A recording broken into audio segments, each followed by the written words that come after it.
Folks, I'll tell you what, marriage is super important. Couples are as well. And we know that the price of a broken relationship is huge in terms of finances and emotional damage. And so we're talking about how to be a cohesive couple. I have some fantastic people here. I have Rebecca and James and Tom, and we're going to jump in. So this is the type of episode that what you want to do is you want to watch, but you want to tag a friend and you want to say, listen in, because we know that all relationships go through, mountaintops and valleys, and everybody can improve today. So Tom, I'm going to just start with you because you're the one who introduced me. We've worked together on some of your other projects. So Sure. Tom, I'm going to let you kind of introduce Rebecca and James, but first, Tom Bouwer, the co-author of What the Heck is EOS?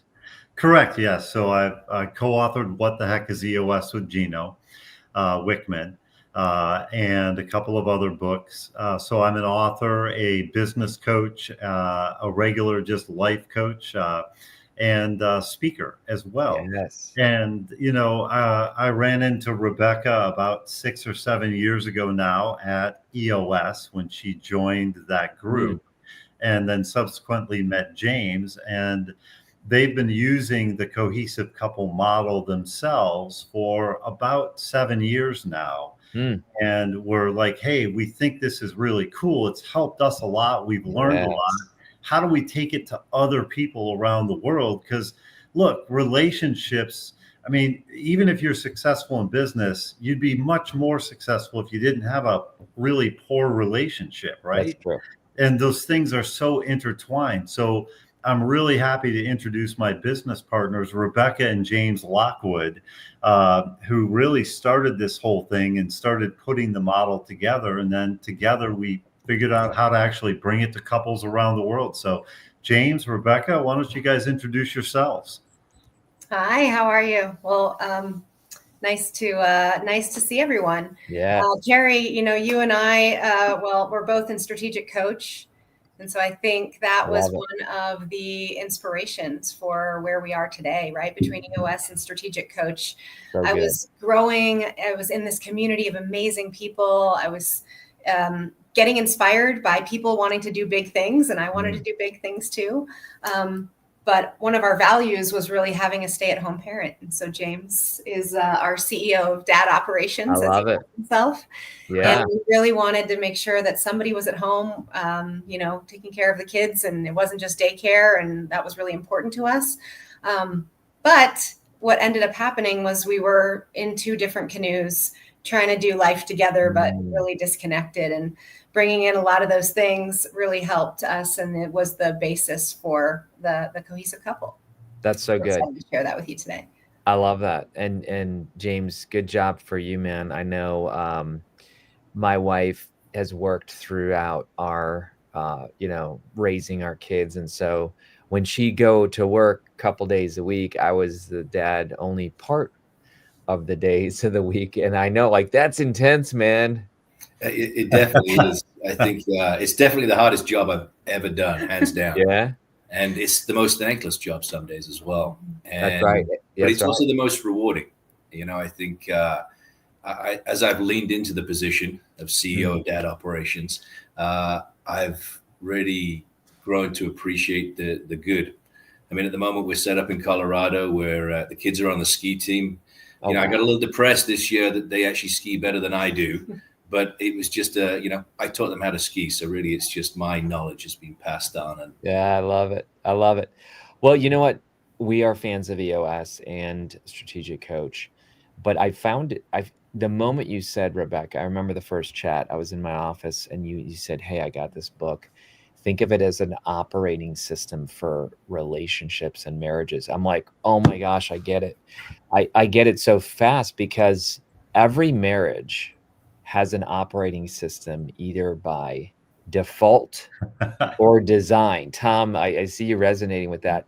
Talk about that because, look, people can say, oh, that's too much time for an operating system. They have one, They just might not be intentional. So talk to us, Tom, on that. Sure. So, really what we discovered, and Rebecca and James discovered first, is that an operating system for couples is just, how do you parent? How do you use money? How do you use resources? What do you do with your spare time? How do you stay connected, over a long period of time together? And so for most couples, it tends to be very unintentional. It's kind of an afterthought. And all of a sudden, you're 10 or 15 or 20 years in, and you're like, what is going on here?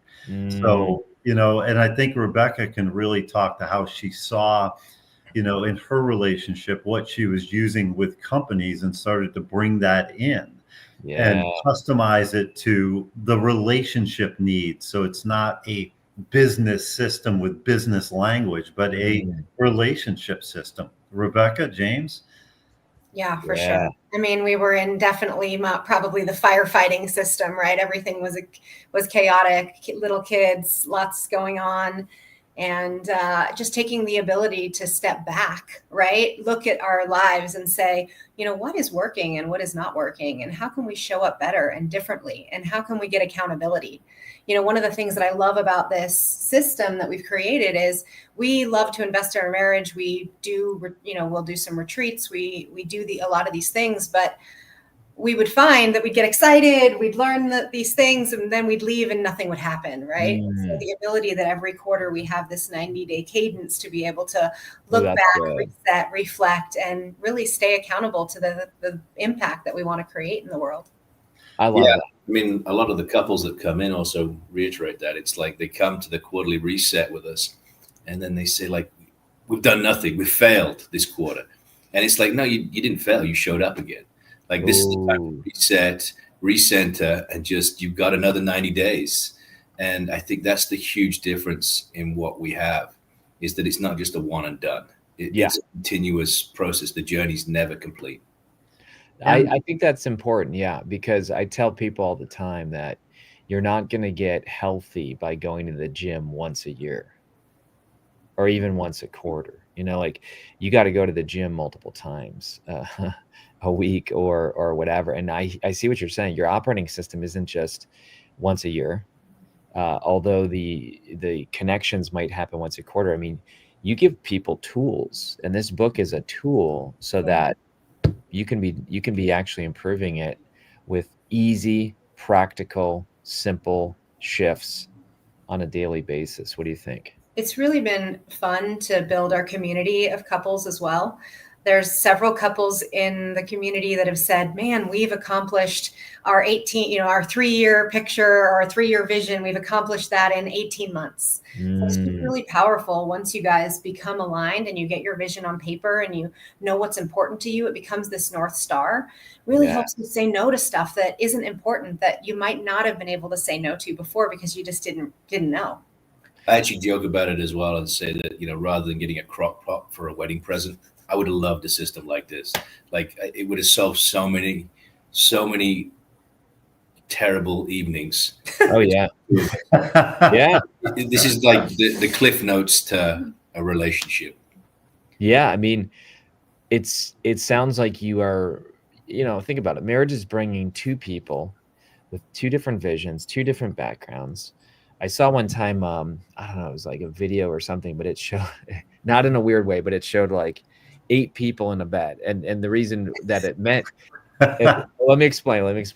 It showed that the couple had their parents and the other person's parents, and then their parents and the other person's parents. And you're trying to bring together two unique people with massive generations of ways that they value money, politics, parenting, sex, everything. And you're basically saying that the cohesive couple gets you on the same page. It really gives you a common language. Because a lot of the times what you may be arguing about, for example, with money, it's not actually the money itself, it's your belief about the money. Let's talk about that really quick. So meaning what? Somebody is like, I don't want to risk. Like, it's a risk They might have been in a place where early in their childhood, they didn't have a lot of money. And so they want to protect money. They want to save money. And that's their ultimate goal, is saving money, right? And you come from, that's actually a little bit of James's personality type, right? Yeah. And I had, we had money when I was a kid, and my dad lost a lot of money recently. And so for me, it's like, okay, we want to do these things because my dad's sick. He's a 3-time cancer survivor. And I don't know how much longer I've got with him. So I want to do the things now because create memories. I can always make more money, right? So that's good. We might be arguing about the decision about the money, but really it's coming from a deeper belief about what we want to do and why we want to do it. It's also the stories you tell yourself as well, because in my mind, you were reckless with money. And it wasn't that you were reckless with money. You were just more risk tolerant than me. We had a language that we could package that in and understand that without getting offended. I like that. So Tom, I know you work with really, you choose to work with amazing, successful people. What caught your attention about Rebecca and James? Well, interestingly enough, I actually have used this system as almost an interviewing process for my now wife, Wendy. Really? As we were dating and deciding if we wanted to get a little bit more serious, we started using the model, and, kind of as Rebecca and James and I were writing the book, and it helped us identify where were we aligned, where weren't we were aligned. And then it gave us the tools to really have those discussions in a way that put the problems in front of us instead of between us. And that's a really big thing that I wish I'd learned a lot earlier, because I was always putting problems between me and the other person.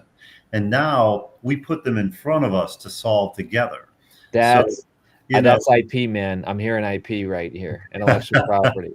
So you put it helps you put the problems in front of you, right, instead of between you. That's deep. Okay. And by following that weekly cadence, and I'm going to add one more thing in here, because when you first hear, operating system, you think, a lot of structure. And it's actually the opposite of that, right? A little bit of structure creates freedom. And through our research and the couples that we've worked with now, what we found is that a moderate amount of structure, just a little bit, actually creates the highest levels of alignment, the deepest levels of connection, and the most achievement within couples. And so that's really what we're seeing right now. And I can attest to that, because Wendy and I are one of those couples who achieved 100% of our 3-year picture in 18 months.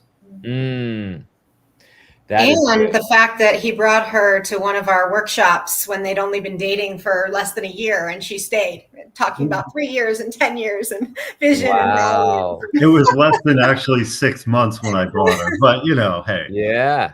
Like I said, it was a screening mechanism. What can I say? Yeah. No, listen, it's like when you get a new phone. Hang on when I explain this here. But, when I get a new phone, the operating system initially is like, what, iOS, but within 24 to 48 hours, you're like, oh my gosh, why was I using the other phone? It was so friction. There was so much.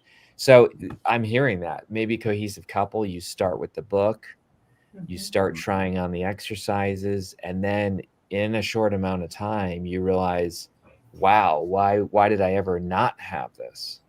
Yeah, we really, the goal behind the book was that you could read it and you could start to implement something right away. There's a lot of tangible things that you can do. So if you are reading the book or you want to read the book, just start with some conversations around building we call it a CVP, or a cohesive vision and plan. And it's just a 1-page document that really talks about what is that North Star for you? What are your values? What's important to you? And then what's the plan to get there, right? Where do you need to be in 3 years, in 1 year, in 90 days? And how are you committing to do those things together? So that's a good actionable first step if you are reading the book. And just to all the people out there that's saying this sounds terrible, because I was there, when you came back and said, let's sit down and plan a vision and plan for 2 days and plan our tenure. It just sounded like It sounds Work. like a business meeting. Like I got kids and real stuff to do. Like it is now the most magical experience. I couldn't imagine not having an annual meeting with my wife and actually taking the time to plan what I want for our family together for the next year and what that looks like. It's a magical time now. Well, and listen, I've read the book, and I'll tell you why I think you just nailed it. Because if you don't sit down with a focus plan, you're going to have these conversations in heated emotional moments when you don't want them to happen, like a dinner, like a, hey, I'm going to go out, with the guys, or I'm going to go out with my girlfriends, and you don't have the same vision. So it's like, do you either want to come together with intention in the right situation, or do you want to have these all throughout the year when they're highly emotionally charged and non-productive? Yeah. It's interesting when you start to take some of the emotion out of it, right? It's like we've got our values, they're on paper. It's pretty easy now to know whether or not we should do this. If we know where we're going in 3 years, it's easier to say no to a shiny, squirrely object, right? Yes. Because that doesn't support where we're going long term. That's right. It's really helped become a decision-making filter for us, or kind of a mechanism for change. And for me, the weekly meetings as well have provided a space where, I got very emotionally charged when we brought up issues. Like I thought it was a Rebecca versus me problem. But now it's just a space where it's 45 minutes to go through the meeting. And that's the space and that's the time we allocate to have the tough conversations.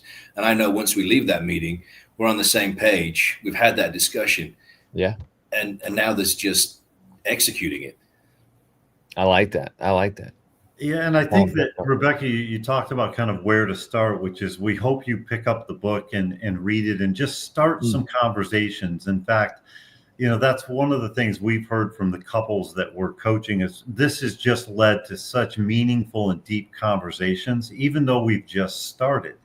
And then beyond that, you can go to the cohesivecouple.com and look at some of our other tools there, download some free tools as well. And then to go back to a point Rebecca and James mentioned earlier, which is joining the community and being around other like-minded couples, because there's just this incredible power and vibe when you're around other couples who are doing the same thing and they're sharing their successes and also their failures. Hey, wow, we screwed that up, and everybody laughs about it and goes, yeah, we did too. And there's a lot of support there in the community as a whole. And Rebecca, that's one of your key drivers, is this community, right?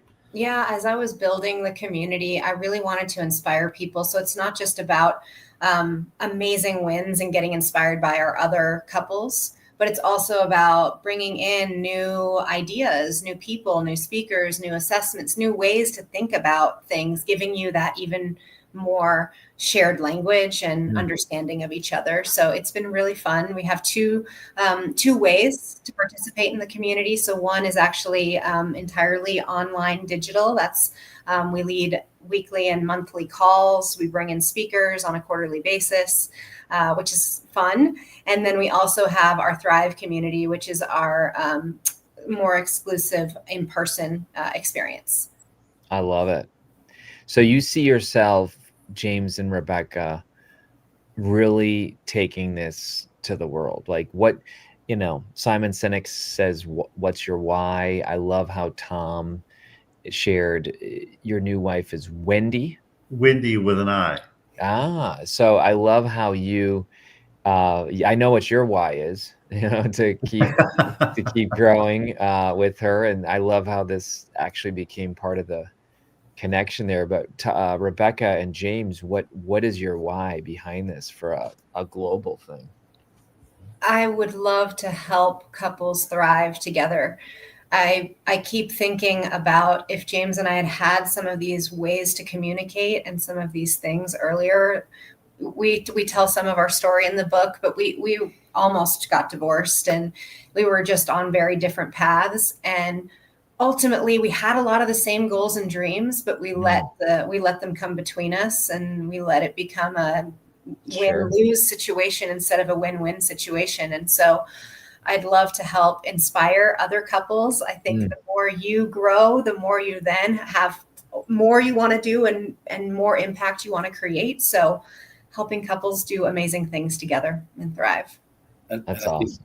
Mine is just, it doesn't have to be that hard. Like, I think I made it a lot harder than it needed to be to begin with. And this has been a long, arduous road for us. The things that we've cobbled together that worked, things that didn't work.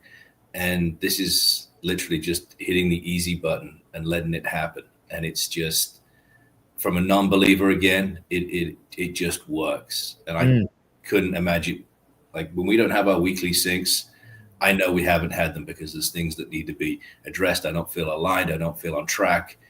So, yeah. Oh, yeah. One of my favorite quotes is, if you don't prioritize your life, someone else will. Oh, yeah.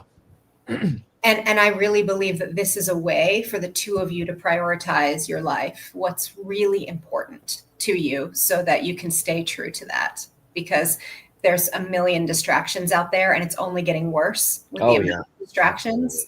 And so that means you have to be very intentional and steadfast in what you want to do and what you want to accomplish. Well, and the book is doing incredible. So I love the fact that, first of all, it's in multiple versions. So I'm an audiobook guy. Personally. Well, you get to hear me if you want to. Yeah. Audible. Yeah.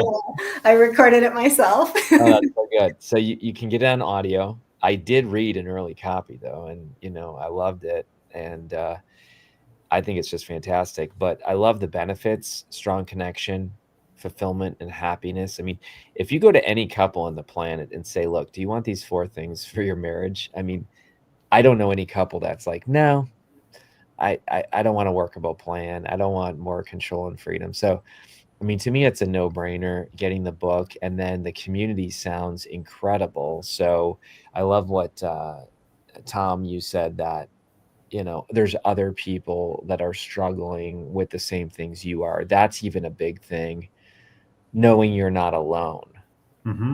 Right? Yep. Because, I mean, people usually don't get divorced in community, meaning we often are at our last wit's end when we feel alone. Yeah. I think the other interesting thing about what we're seeing in all the things, the couples that we've worked with, is that there are, this is really, there's a lot of great couples out there who just want to grow and be better. They just want to improve. We've been together 30 years, but we know there's always something else that we can do to take us a little step further. And for those growth-minded couples, this is just a beautiful, simple, easy to digest and start to use system. Yeah. That's outlined there. I love what. Oh, go ahead. And I don't think it's any particular one season of life either. We have couples in the program that have just got married, that pre-married. I mean, that's Tom. There's no, I'm post-married. Yeah, post-married. Sorry. And there's couples that are, going into that empty nest phase of their life as well. That's awesome. It's impactful to each of those different seasons. Everybody can teach each other something too, right? We have these amazing couple, Brendan and Christine, that are in our community, and they're the newlyweds. Well, now they're three years probably in, but you get energized by their new relationship energy. And then we have this beautiful couple, Barb and Alan, who have actually run marriage retreats before, very involved in their church, and they've taught all of us these amazing things that they would do to make sure that they were being very intentional as they raised their children, and now they're doing these same things with their grandchildren. So it's just been so cool. It makes you want to be better when you're surrounding yourself by all these people that are doing some pretty fun and amazing things. And people are loving the book too. I mean, you can't fake this. This is not, I'm a publisher. You can't, this is AI literally grabbing the 88 reviews that you already have in just a short amount of time. And it's saying, look, customers find the book encouraging healthy connection, providing practical tools to strengthen relationships, clear writing styles, It's approachable, relatable examples and strategies for that shared vision. And they describe it as a valuable read for anyone seeking harmony. So, I mean, look, if 50% or more of the marriages end in divorce, you know, and some people are on their, you know, multiple marriages, but wherever you are, go for it here. Like I would say, correct me if I'm wrong. I'm going to step out on a limb.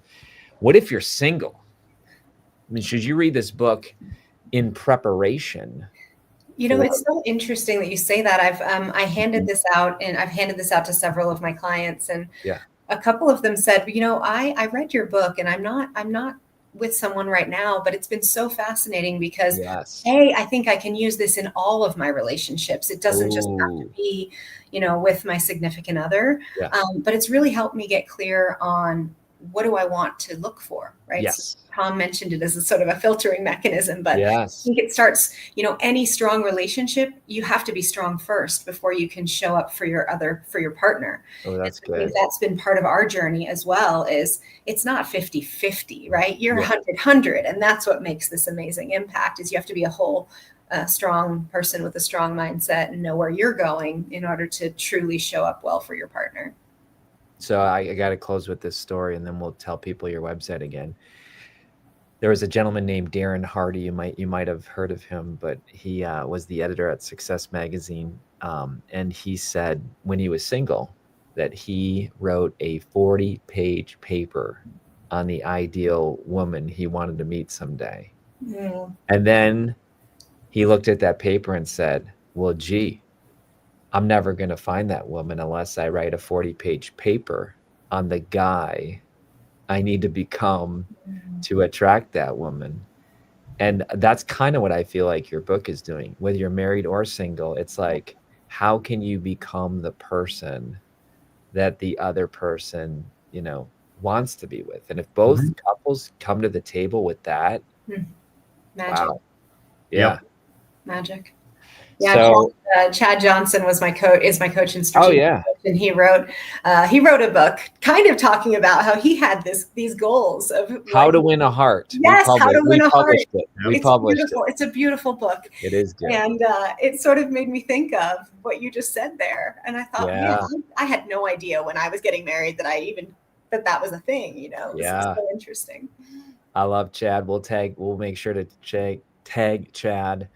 And the book's been highly endorsed, recommended, reviewed. So I just want you three, and I think it's so cool because I don't know if we've ever had a couple and then a co-author. I mean, you know, we have plenty of co-authors, but this is cool. And I think it's just a great perspective. And so folks, get your copy today in whatever version suits you, The Cohesive Couple. And once again, I'm going to pop that website on. And Tom and James and Rebecca, it was a true blast to walk with you on this journey. And I know you're going to just help so many marriages. Well, thank you so much for having us. It's been a pleasure. Yes, thank you very much. All right, folks, go get your copy today. We'll see you.